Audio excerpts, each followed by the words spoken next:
Happy Halloween, stargazers. Tonight's Star File takes a close-up look at our neighbor next door in the cosmos, the planet Mars.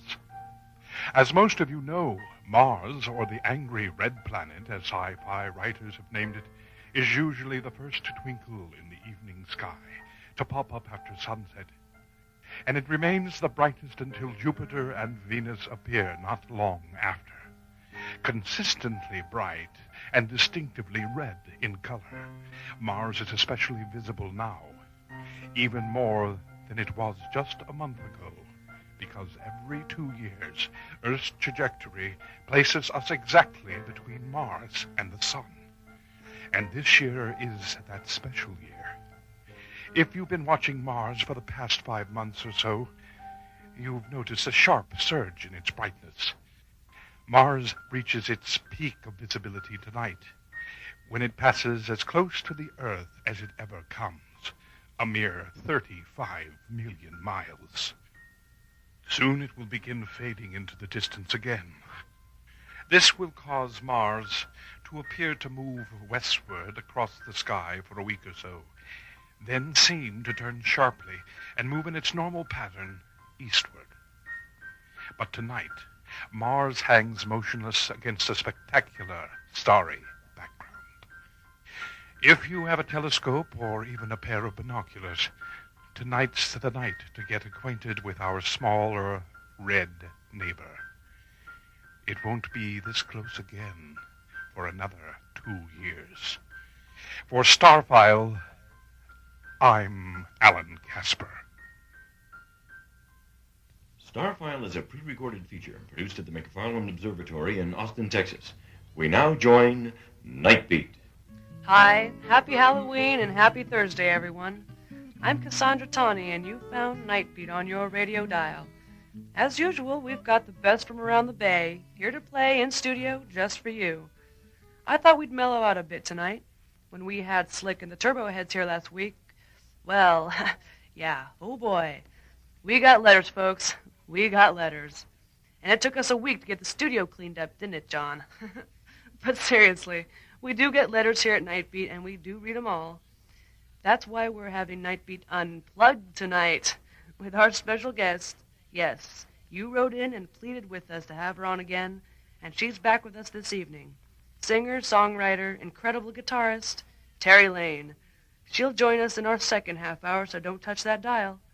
Before Terry, though, we have another up-and-coming performer currently playing in town, making his Bay Area debut, in fact, at, I don't have it in front of me. Where? At the 20 Tank.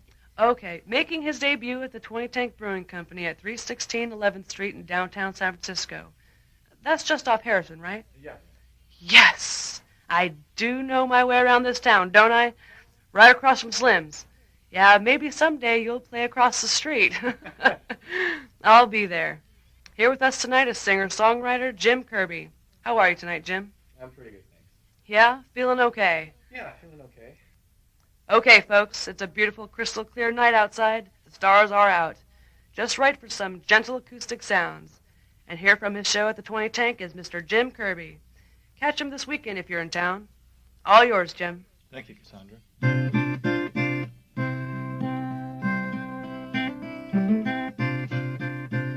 We interrupt normal programming to bring you a bulletin from the newsroom. An earthquake estimated at about 5.8 has just rocked the South Bay Area, with the epicenter believed to be somewhere in the foothills near Santa Cruz. No one is reported injured at this time, but information is still forthcoming. The extent of the structural damage is still unknown. The quake was felt in Santa Cruz and parts along the southern rim of the Bay Area around Sunnyvale, Redwood City, and Mountain View. We will continue to bring you updates as they come in. We now rejoin our regular programming. Are we back on? Gee, sorry about that, Jim. I guess it happens. Your big break on the radio, and you're preempted by an earthquake. Well, this is San Francisco. You got it. Well, would you like to try again? Yeah, only how about a love song this time? Maybe we'll have better luck with that. Okay, ladies and gentlemen, Mr. Jim Kirby. Oh, Jim, I'm sorry. I really am. We have another update, John? Oh, this is from the National Service. Okay, folks, we've got national news from Atlanta coming in. Hopefully we'll come back afterward.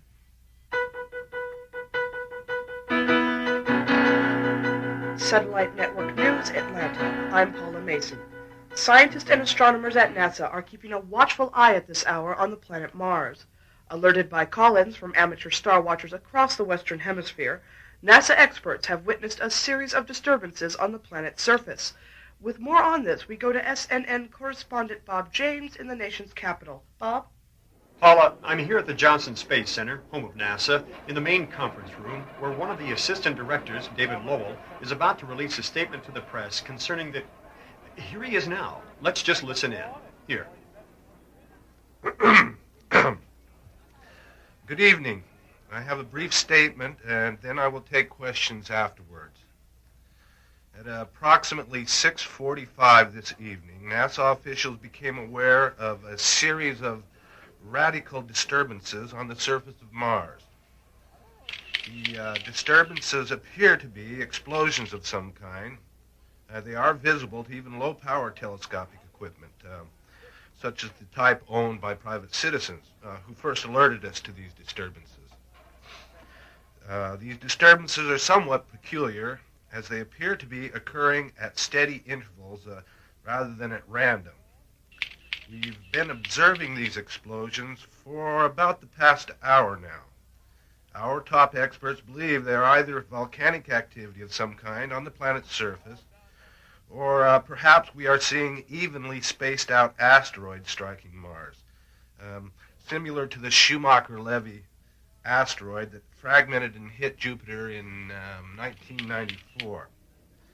Observations will continue as long as the explosions last, and the President has ordered that the Hubble telescope be employed in the observations. The Hubble will require time to be reprogrammed and self-adjust. Once it does, we should get a much better look at what's going on and give you a more detailed report. Thank you. With me now is one of the NASA astronomers involved with this story. Rather than fight the crowd to get a question in, I thought we'd talk with her. She is Dr. Lenore I see no Ross. correlation Dr. with Ross, that just how information and the significant is this occurrence anyway? Explosions on Mars? Should we here on Earth be overly concerned? If you're asking, will Mars blow up and take us with it, the answer is no. We don't think it's anything of that magnitude. However, we are witnessing something of cataclysmic proportions happening on Mars. This sort of thing is important to us here on Earth because it gives us insight into what may lie ahead in our own planet's future. For instance, if these are asteroids or perhaps a fragmented comet striking Mars at regular intervals, there could be other debris following, conceivably headed our way. That doesn't sound too cheery. Well, keep in To the best mind, of my knowledge, the there Earth is has no had correlation countless between near that and encounters the- with asteroids and other flying chunks of space rock throughout the centuries. It's nothing new. Like the huge comet that supposedly killed off the dinosaurs? Oh, I wouldn't quite go that apocalyptic. But in essence, we really... You said something about the Hubble telescope. Is that a clue to the seriousness of this?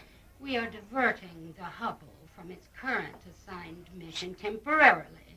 Once we've sent it new programming and it repositions itself and comes back online, we should be receiving some close-up images of what's happening. We'll know more then.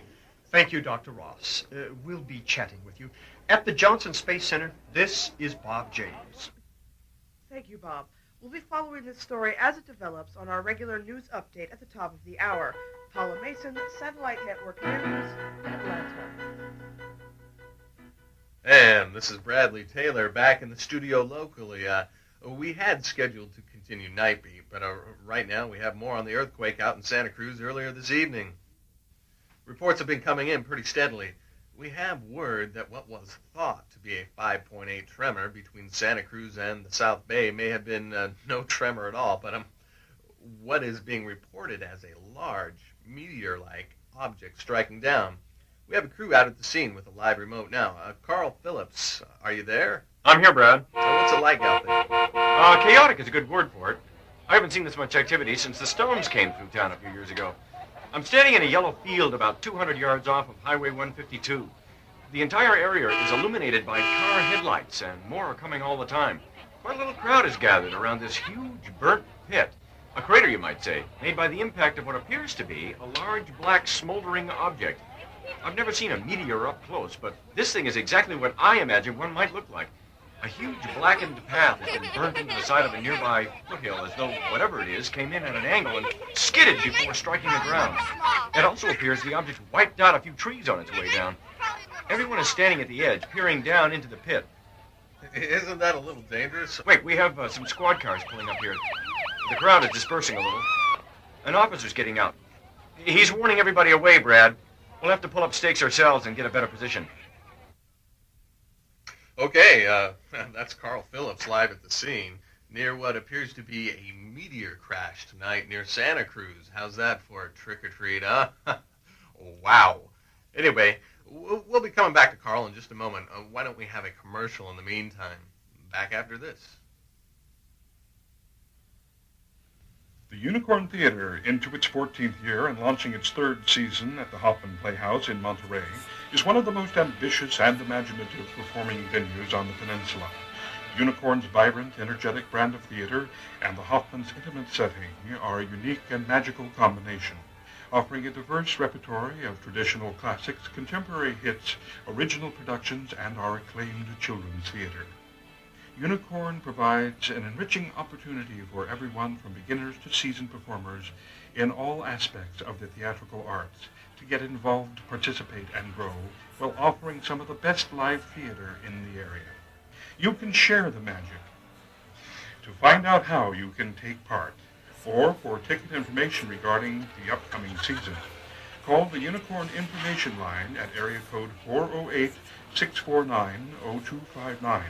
That's Unicorn Theater at the Hoffman Playhouse, 649-0259. And we'll see you at curtain time. Okay, we're back. Returning now to Carl Phillips broadcasting by live remote out near Santa Cruz at the site of a meteor strike that caused a moderate earthquake earlier tonight. Carl, we're back with you. Carl? Yes, Brad, I can hear you. Well, the police are now in the process of herding up the onlookers and forming a safety zone, you might call it, around the perimeter of the crater. I expect they'll seal off the area once they do. In the meantime, I've been fortunate enough to find someone here who might offer some insight into all this. He's Professor Richard Pearson from Stanford University. Professor Pearson, Santa Cruz is quite a little drive from Stanford. How did you arrive so quickly? I was on my way home from visiting my daughter in Santa Cruz. I heard all this happening on my car radio, and since I was in the area, I thought I'd stop and take a look. Do you have any idea what to make of the object in the pit, Professor? It's an incredible specimen, to be sure, Mr. Phillips. Most meteors burn up entering the atmosphere, a fragment this large. So it is a meteor, then? Meteorite, Mr. Phillips. Once they land, they're no longer meteors, but meteorites. Okay, I'll start calling it a meteorite, then. Oh, call it what you like, I don't care. Meteor, meteorite. I don't know what else to make of it. This one's a bit peculiar, though. Well, how do you mean, Professor? A meteor's surface is usually rough and jagged.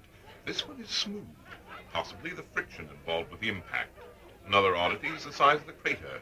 Meteorites in the past have consistently left immense craters, hundreds of times the size of the meteors themselves. But this one is very small by comparison. Possibly this meteor is comprised of some alloy or mineral we've never seen before, something without much weight to it.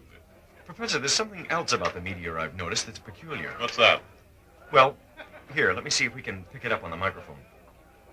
I'll try to get myself a bit closer without the officer seeing me. There, can you hear it now? Well, what you're hearing is coming from the object itself.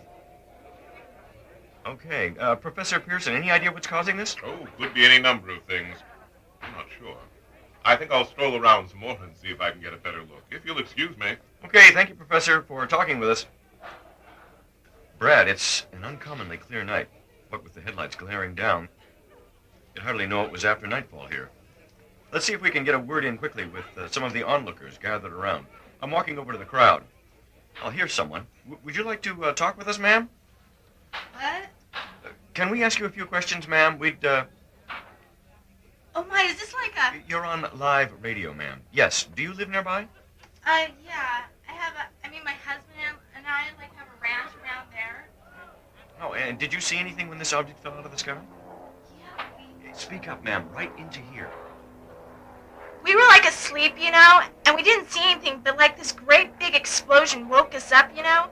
I mean, it was like a bomb or something, and we all ran out of the house, and you know, we were just totally freaking out because we thought it was like the big one, you know, like an earthquake. Yes. Then what happened?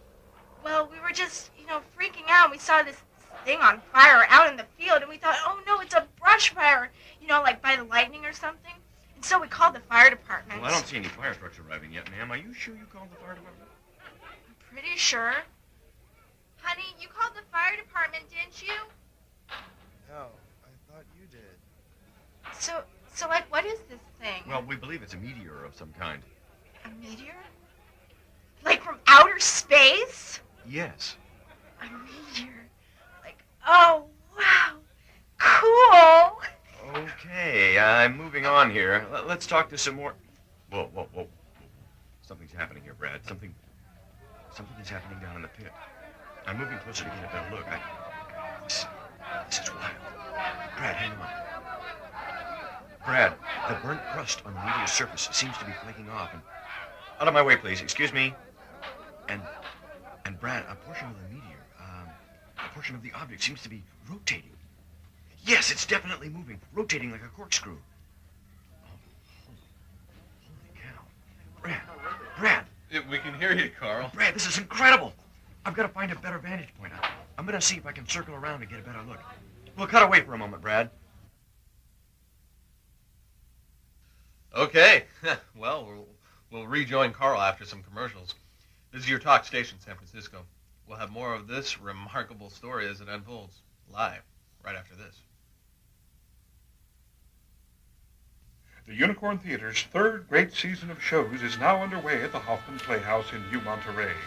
Currently showing is the wry romantic comedy Aspirin and Elephants by Jerry Mayer, starring Philip Pratt, Neva Hans, Deborah Green, Rob Foster, Skip Kadish, and Kate Martin.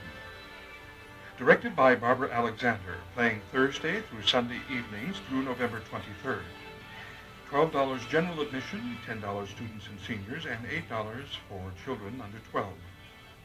And coming up is our annual Unicorn tradition, Charles Dickens' A Christmas Carol, starring Robert Coulter in his 8th year as Ebenezer Scrooge. This is one of our most popular shows. Advance tickets are recommended. You don't want to miss a thing. For ticket information, call Unicorn Box Office at area code 408-649-0259. Okay, we're going right back out to Carl near Santa Cruz. Carl, are you there? I'm here, Brad. Carl, we want everything you have to tell us, but can you quickly recap things for our listeners just tuning in? Sure, Brad. Approximately 1/2 hour ago, the hills around Santa Cruz were shaken by what was thought to be a moderate earth tremor. It was soon learned that the tremor had been caused by a large object, a meteor, striking the earth with great force in the grassy hilled area just north of town. And Brad, I am now standing right where I can see directly down into the crater caused by the explosion. And before the last break, you said something about a part of the meteor flaking off and rotating around like a corkscrew. Carl? Yes. Well, Brad, during the last break, an even more remarkable development occurred. The portion of the meteor that was turning actually rotated all the way out and dropped off into the pit below. Now there's a gaping black hole in the meteor. It appears to be hollow, but it's too dark to see inside. Nothing visible. The crowd is a bit jumpy, but not panicking. I believe I see Professor Pearson milling about on the other side of the crater. He's talking with one of the officers. No, the crowd isn't very curious anymore. They're willing to keep their distance. One man below is arguing with one of the police officers, and the policeman is winning. I can... Wait. Whoa. We've got action in the pit. There's something coming out of the hole in the meteor. Let me see if I can move in closer. Here, get a look. Brad, it's... Holy cow. It's gray. It looks like a snake, or... Wait, there's another one. And now there's another one. And another. They're like tentacles. There's something pulling itself out of the... Good Lord, what is that thing? It's hideous. It's all gray, glistening like wet leather. 2 eyes like cold black discs. It's crawling out, struggling like this creature, whatever it is, can hardly move. like it's weighed down by gravity or something. Oh my God. Well, this is a great. I've never seen anything like this in my. Oh, that horrible face. I can just barely force myself to keep looking at it. Black eyes scanning the crowd. Oh God, it's looking right in my direction now. This thing, it's not human, Brad. It just isn't human. I'm gonna move again, Brad. I'm gonna circle in closer. I'll come right back. Carl, can you... Okay, Carl has obviously gone away momentarily. I am somewhat at a loss for words. I'm not sure what to make of... At a moment, we should... Oh, wait, he's back with us. Okay, Carl, are you there? Carl? Have I? Brad, are you there? Am I on? Brad, the strange... The creature, the being, is slithering back into the hole of the meteor. The crowd is milling about, agitated and jittery like a swarm of bees. The police are trying to maintain some order, but I'm not sure how anyone could remain calm after seeing what we just witnessed. I'm closer now to the object, but the activity inside seems to have stopped. I should have stayed where I was. Don't wait, something's happening. The creature is re-emerging from the object, Brad. It's got something in one of its hands. A hand isn't the right word. I'm not thinking of the way. What's this now? Brad, there are some men climbing down into the pit toward the creature. They've got what looks like a white piece of cloth, perhaps a handkerchief on the end of a stick. A makeshift flag of truce. This nightmare even knows what that means. Wait, it's lifting up the object it's holding. Something shiny. It's starting to glow like a... Oh, good Lord, what was that? A beam of intense light leaping out, blinding it. Oh, my God, the people all around, and the mercy is aflame. An explosion behind me, the car is exploding. Well, everything's on fire. It's spreading, and the flames all over. Coming around on my side, or coming right this way. I gotta get out of here, Greg. I get...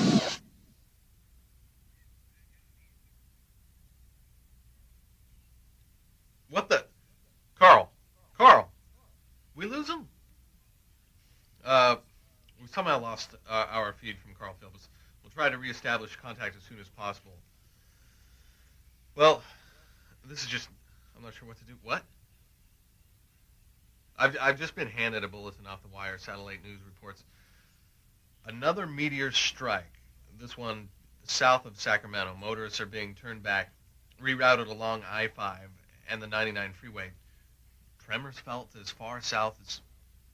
What's going on? What? Okay. We're going to the national news now. We're cutting away. From San Francisco to Monterey, this is your talk station. National News is next.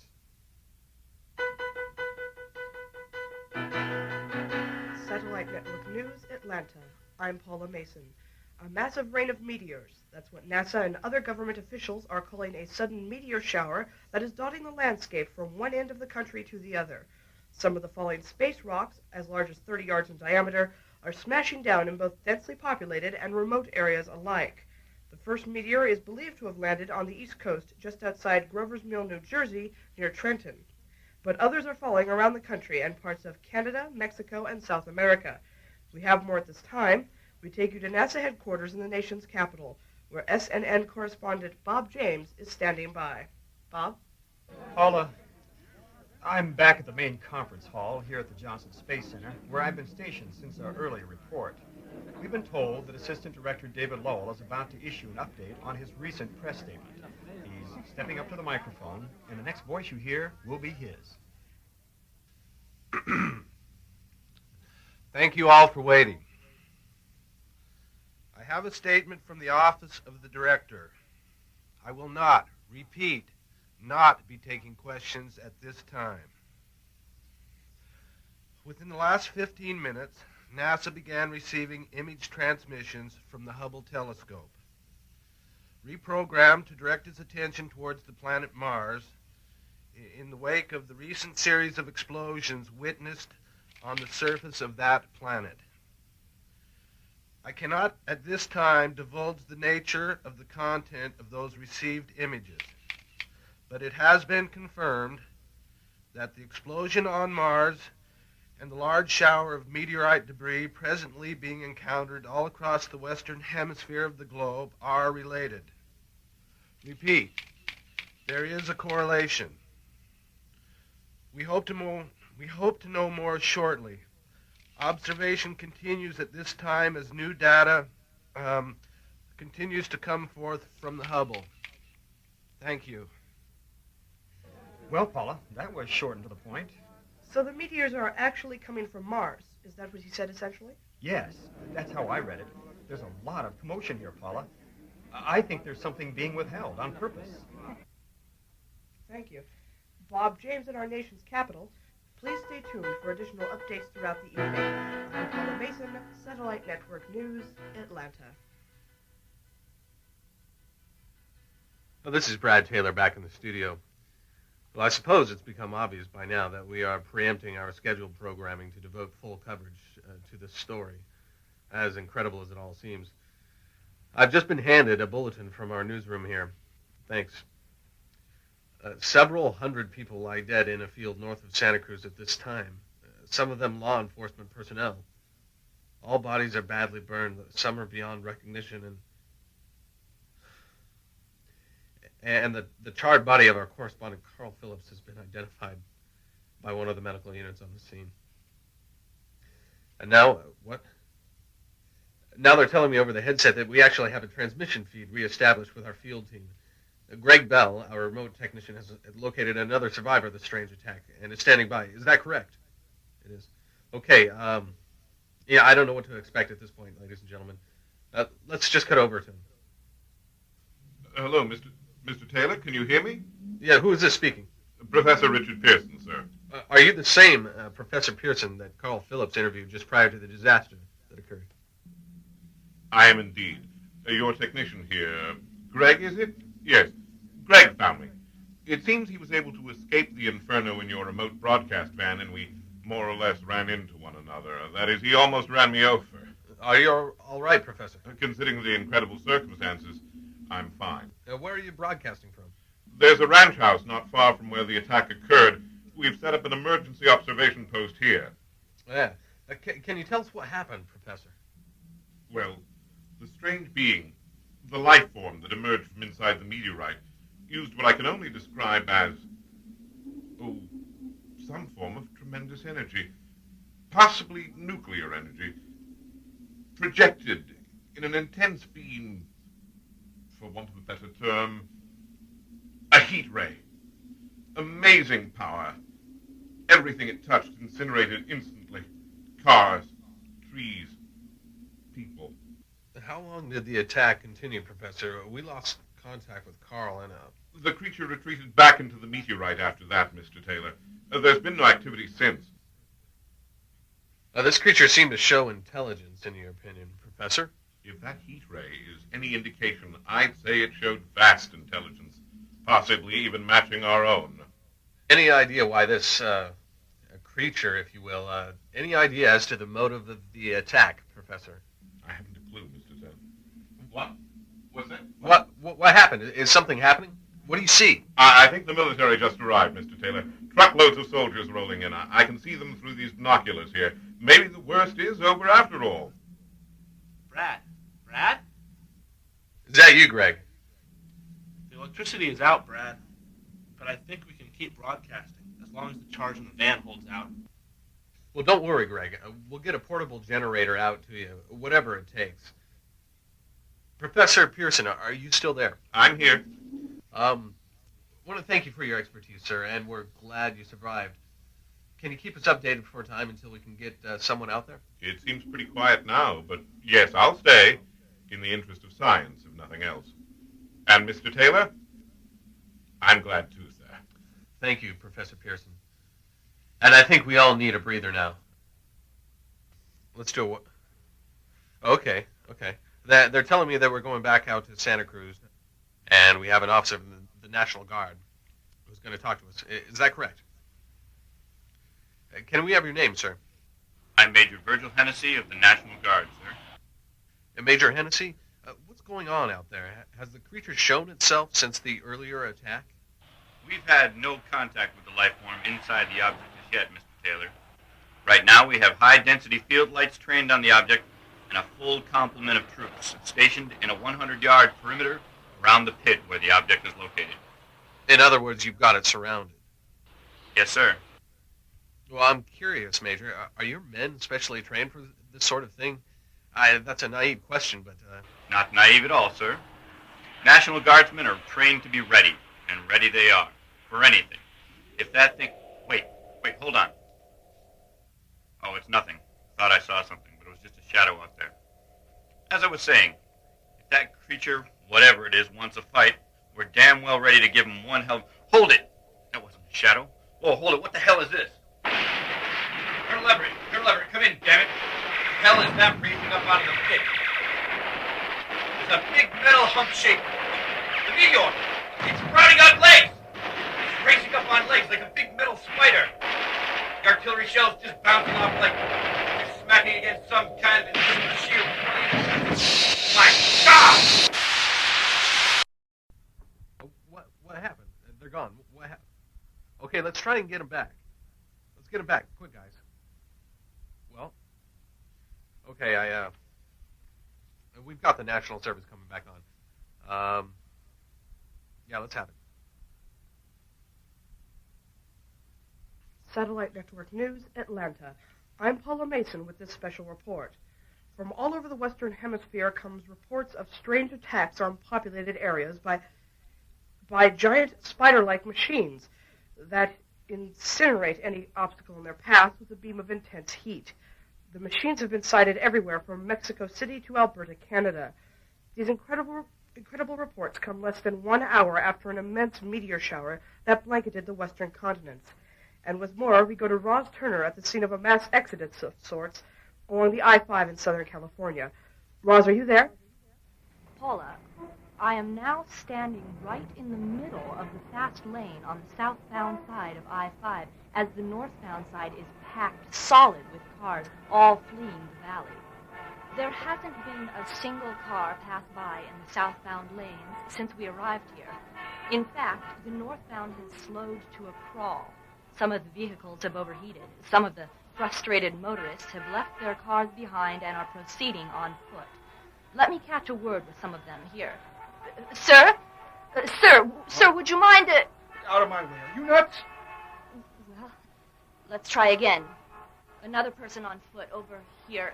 Sir, can we talk to you, sir, about the... No, leave us alone. We're getting out of here. Come on, go. I'm sorry, no. Leave us alone. Well, Paula, I'm striking out here. Wait, I think there's... Paula, I have a man walking toward me. He's holding a sign of some kind. Hello there. Yes, sir, right here. Hello, sir. Can we talk? What do you think of all this, sir? It's certainly big. Yes, sir, it is that. What does your sign say there? Can't you read? Yes, sir, I can read, but our radio audience can't see it. Could you read it for them? It says, repent. Just repent. So, in other words, you feel that these incredible events have some sort of religious significance? Yes, ma'am, I do.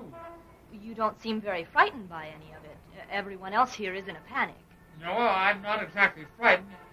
You see, it says right here... Just a minute here. Paula, we've got some action. Sorry, sir, I have to go. Paula. I'm looking right out into the open terrain just beyond the expressway here. The other people have seen it, too. Paula, there is what looks like a wall of thick black smoke coming toward us from somewhere off in the distance. It's pitch black as soot. I think maybe something's on fire, but I can't make out any flames behind it. It's just a wall of dense smoke coming toward us. We're moving to another location, Paula. Roz, I'm sorry. We have to cut away here. And this is just in from the SNN wire service. 2 entire squadrons of fighter jets are down over southern Quebec after a fierce battle with several of the mysterious machines. Canadian Air Force officials fear that all pilots of those jets may have been lost in the confrontation. The machines are now advancing eastward toward Toronto. Army battalions are being scrambled to defensive positions around that city, and we have more reports say that similar fighting is taking place in areas across the United States at this hour. Several thousand troops are dead in the field near Trenton, New Jersey. An identical scene reported in the hills just north of Portland, Oregon. That city is being evacuated at this hour as military units retreat to the south. Seattle left in flames as machines head toward Vancouver. A group of machines seem to be converging on Los Angeles, while to the north, another group seems closing in on the San Francisco Bay Area in a similar... We've just gotten word that the president is set to make an emergency speech at this time. We are going straight away now to the White House press room. The president is due in any moment. Ladies and gentlemen, the President of the United States. Thank you all for coming on short notice. What I have to say is very important, so I'd like to get right to it. I have just been in conference with Joint Chiefs, NASA officials, the National Academy of Science, and top military personnel. The events of the past few hours have developed rapidly into a bleak scenario indeed, possibly for every man, woman, and child on the planet. The recent explosions witnessed in outer space, combined with news reports from all over the world, and recent images captured on the Hubble Space Telescope, have led my advisors and myself to the inescapable conclusion that these horrible creatures mounting a massive assault on populated areas are the vanguard of an invading army from the planet Mars.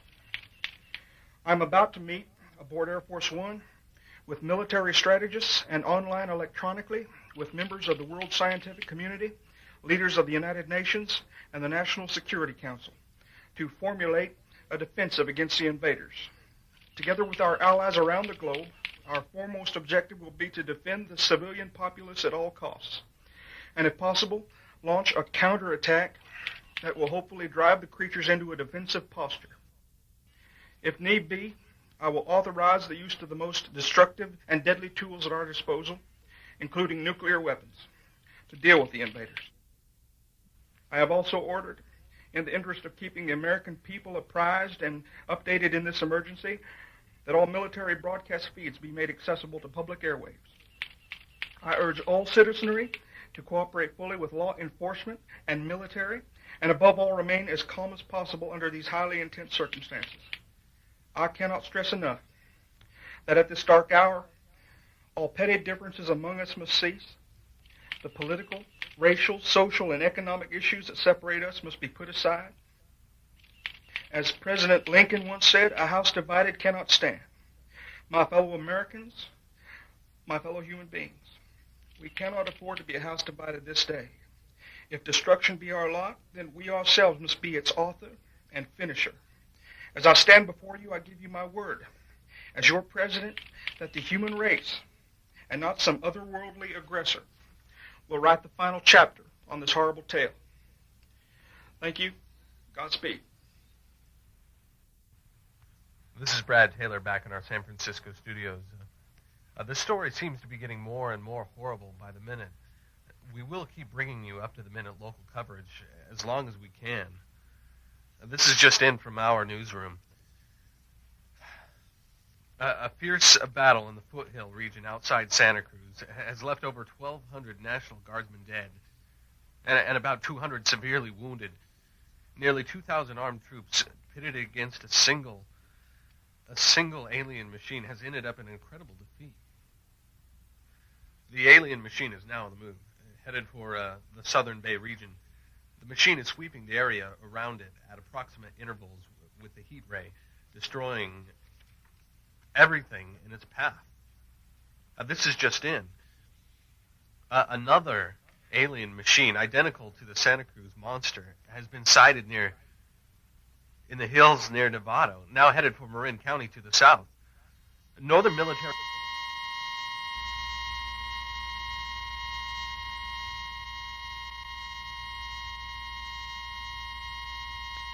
This is the emergency broadcast network for the Northern and Central California regions. We interrupt normal programming on this station to bring you an urgent civil defense bulletin. This is not a test. Repeat, This is not a test. United States military units have been dispatched to the San Jose, Morgan Hill, and Gilroy areas. Standby units are proceeding toward the Monterey, Salinas, and Prunedale areas to the south. Residents are advised to stay in their homes and be prepared to evacuate if ordered to do so. Martial law is officially in effect throughout the Marin, San Francisco, San Jose, and Santa Cruz County areas. Evacuations have been ordered by the Federal Defense Bureau for the city. Leader, red leader. Well, blue leader, I have visual contact. Repeat, I have visual contact. Do you read, red leader? Affirmatory, blue leader. Ground command Alpha, this is red leader. We have visual contact. Copy, red leader. We have radar confirmation on that. Are any civilians on the ground in the immediate area, red leader? Negatory, ground command. No civilians sighted. Machines are moving across open terrain and emitting some kind of black smoke. Too dense to see through. They're blanketing the area with it. Purpose unknown. The smoke is sticking low to the ground. And enemy machines still visible above the smoke, ground command. Roger, red leader. Proceed on your call. Over. Request permission to open fire, red leader. Negatory, blue leader. You hang tight on my wing. You go when I go. Yes, we go now, sir. They shot down the Canadians before they... We ain't the Canadians, blue leader. We's Uncle Sam's nephews. Now hang on my wing, damn it. Is there a problem, red leader? Come in. Negative, ground command. No problem. Enemy machines moving in attack cluster formation do not seem to acknowledge our presence. Still proceeding southward. Damn, them things must have seen us by now. Ground command, we are proceeding to engage enemy on my signal. Affirmative, red leader. I request permission to open fire, red leader. Negatory, we're going to swing around and drop in the back door. Now all missiles, lock and load, gentlemen. Hang on my wing, blue. The rest of you follow our lead. Fire missiles at will as soon as targets are in range. Now let's do it. Go, go! Pull the steady, coming around now. Targets are in view. Ground command, we are approaching enemy targets behind. Closing at approximately 850 knots. Missiles locking on. I got a bead. I'm locked on, red. Knock on the door, blue. Fire at will. Bingo! Bingo! Ground command, we have a score. One machine down, repeat. One enemy machine down. God, I'm hit! I'm hit! Blue, pull out of there now! I got it! Eject, blue, eject! Blue. Ground command, this is red leader. We fire! All missiles, everyone, Delta, Voodoo, Charlie. Ground command, this is red leader. I have at least 5 planes gone. Regroup, please. Coming, ground command. They turned their backs on purpose. They knew we were swinging around. They were just ahead of us. Delta, pull up! Ground command, I'm still in the air. I think I'm the only one. I've got missiles left. I'm swinging around for another pass. Negative, red leader. Abort mission. Don't do it. Red, bring it in. Abort. You go home. Home, E.T. Here I come. Red leader. Do not repeat. Do not engage. Firing all missiles away. All missiles. Chew on that. Chew on that, you cautious son of... Power dropping. Ejector malfunction. No engines, no power. She's breaking up. She's losing altitude. She's going into a spin. I'm coming with you, Blue. I'm going to aim the whole damn plane right for him. I'm going to ram it right down it.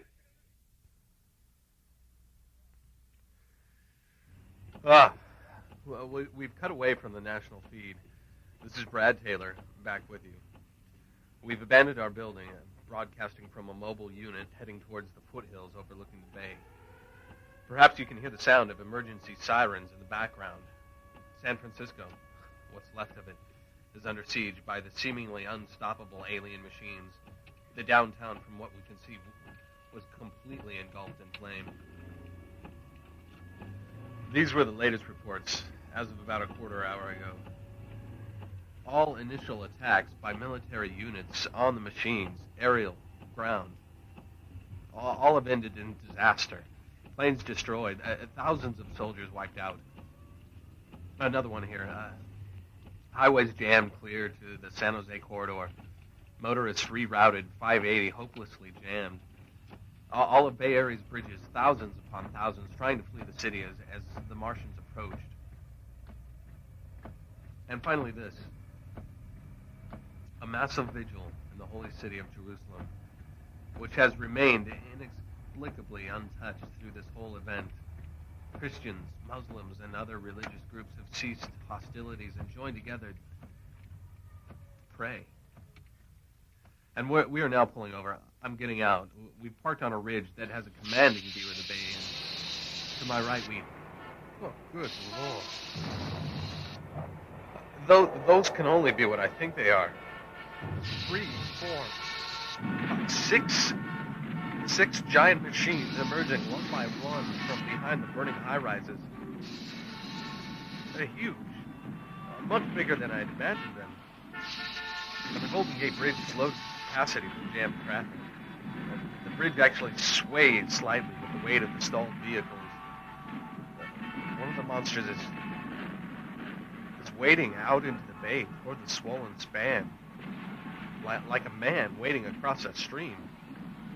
Now it stops, midway as if waiting for the others, and now they entered the water, advancing forward. The people on the bridge have seen them. I can hardly watch this. They're getting out of their cars, diving off the bridge, hundreds of them, like a massive waterfall of people dropping into the sea below, like flies. The first of the machines reaches the bridge. It's lifting up something like shiny, like a... Oh, no. Oh, good Lord, no. The bridge has burst into flame. The people still on the fire. They're burning and falling over the side. The cars are all on fire. Wait, something's going... The bridge is moving. God, the machines lining up all along. They're pushing it over. The bridge is twisting. It's leaning to one side. It's bending. Oh, God. The huge suspension cable snapping like string. It's... Oh, no. The bridge is down. The Golden Gate is in the water. It's down. The people, my God, the people. I don't know if anyone is hearing this, but this is the most incredible, the most nightmarish catastrophe. Now, wait, hold it. The machines are stepping over the down bridge, straddling it like a fallen log. They're moving on, going toward... No, wait, one of them has stopped. Now he's turning. He's coming this way. Right toward our direction. We can't run. There's no place to run to. This is the end. It's kind of... What's... No. Ah! You are listening to the Unicorn Theater adaptation of War of the Worlds. Testing. 1, 2, 3, testing.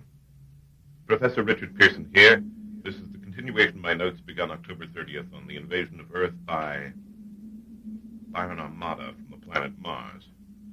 As I sit talking into this mini tape recorder, I am wondering if I am the last living human being on Earth. And if this attempt to keep human history alive by placing my random thoughts on a few blank audio cassettes isn't just another folly, like mankind's naive belief that he was alone in the universe. Little did we know as we went about our trivial affairs, pursuing our personal ego-driven vanities, that somewhere, out there, malevolent minds, cold, calm, and collected, as far removed from us as we are from the microscopic creatures that swim and multiply in a drop of water, regarded our Earth with envious eyes and slowly drew their plans against us. Maybe this isn't a catastrophe after all. Humanity grew complacent, took the planet for granted. No, I'm afraid the truth may be that the Martians had used up their own planet's means of supporting their race, and now they've come for ours. I'm babbling, wasting tape. Professor Richard Pearson, about 3 hours since last recording. My sole purpose so far has been simply to keep moving, stay on my feet, keep alert. I've heard the giant Martian machines in the distance. I'm still not exactly certain where they are at any given time. I've kept away from clear places and main highways. Now and again, I duck behind something, an abandoned car, the remains of a building, and rest. I find myself wondering obsessively about my daughter and her family back in Santa Cruz. Did they make it out in time? Are they alive? What's that? I think I've caught on to what may be a peculiar pattern in the Martians' behavior. From a distance, I've hidden and watched the terrible machines as they move about in what might be called a cleanup phase of the invasion begun yesterday night. Though the machines landed at random, once mobile, they seem to rendezvous one another in groupings of 3 and work together as a team. It's never 2 machines together, or 4, or even 5. It's always 3, or multiples of 3. I've witnessed 6 working together. Odd. What's that? It sounds like a person, a human being. Over this way. It's coming from... Ah! The machine. Gotta hide. Behind this tree. I don't think I can see... It's a man. He's running from it. It's reaching for him with a long metal tentacle. It's got him! The hatch is opening. The thing inside is getting out. It's... I have witnessed how the Martians feed. What I witnessed this morning seems to have sharpened my senses tenfold. I've been able to recognize the sounds made by the Martian machines in order to judge their distance. They're moving north again, and I'm right behind them. Somehow, I feel safer tailing these monsters than fleeing in front of them. The strange black smoke, the toxic gas, seems to have a limited potency span. Instantly fatal when first deployed, it then diminishes completely within about an hour of its use. It's very efficient. I crossed an open meadow at dawn. Had the Martians been in the area, they would have spotted me easily, and there would have been no escape if they had.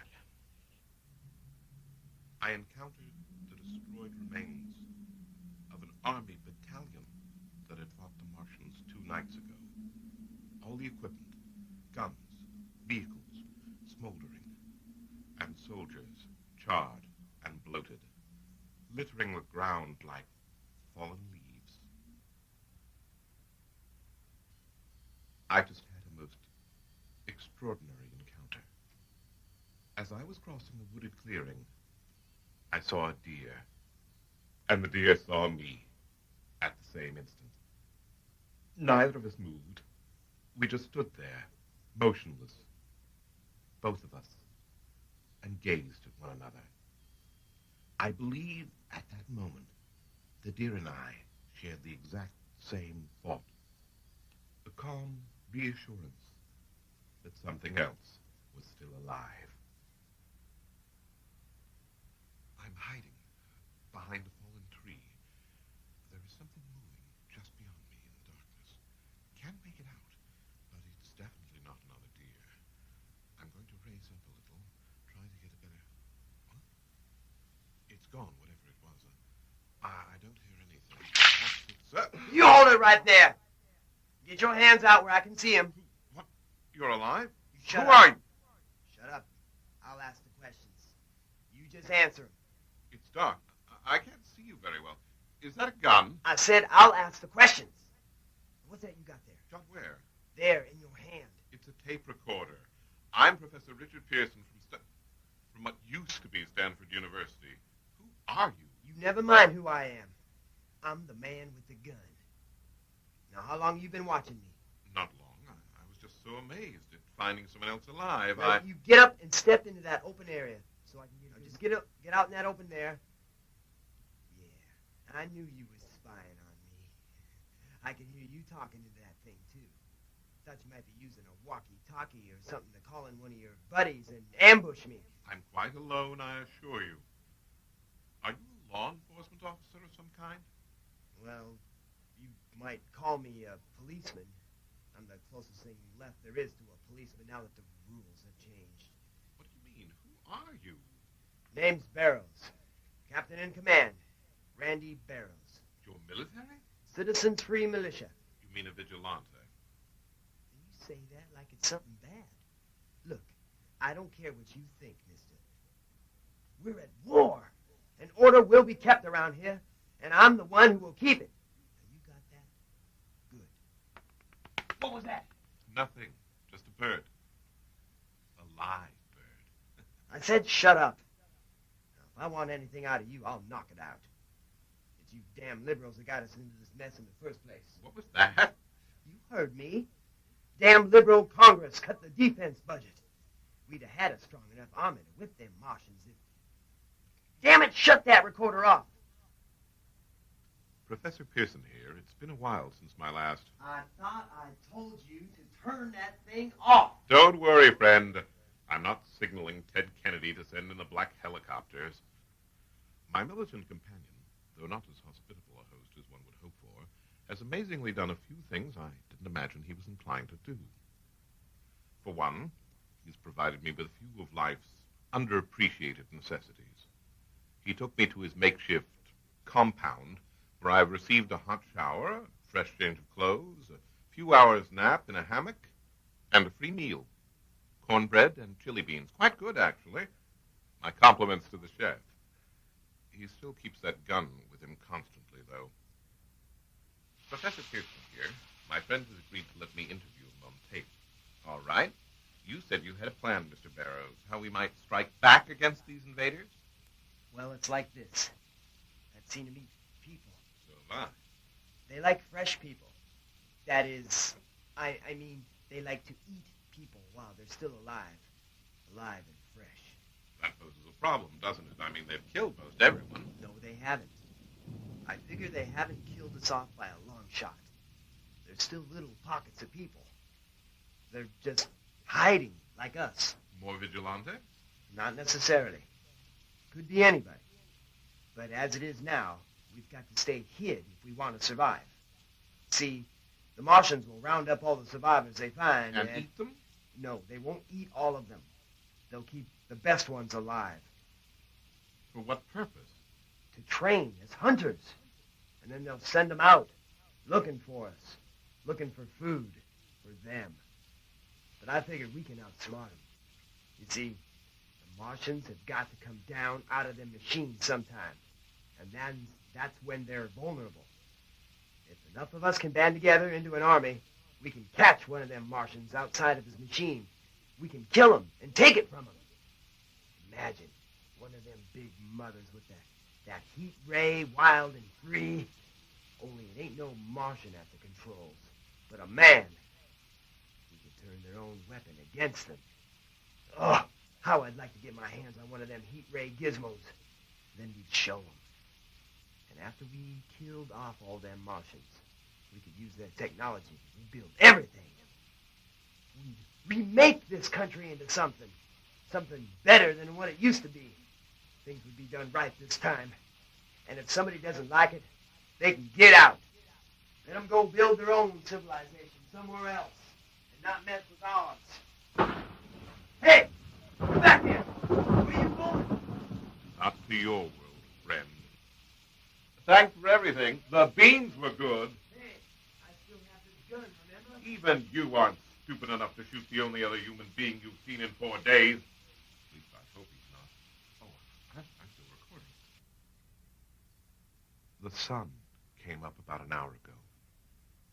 I'm in a park. I just saw a pack of dogs, probably the domestic kind. Some of them had collars on, but they're a wild mongrel horde now. The lead dog was being pursued by the others.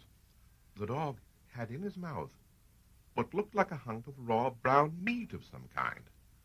I'm going in the direction from where the pack came from.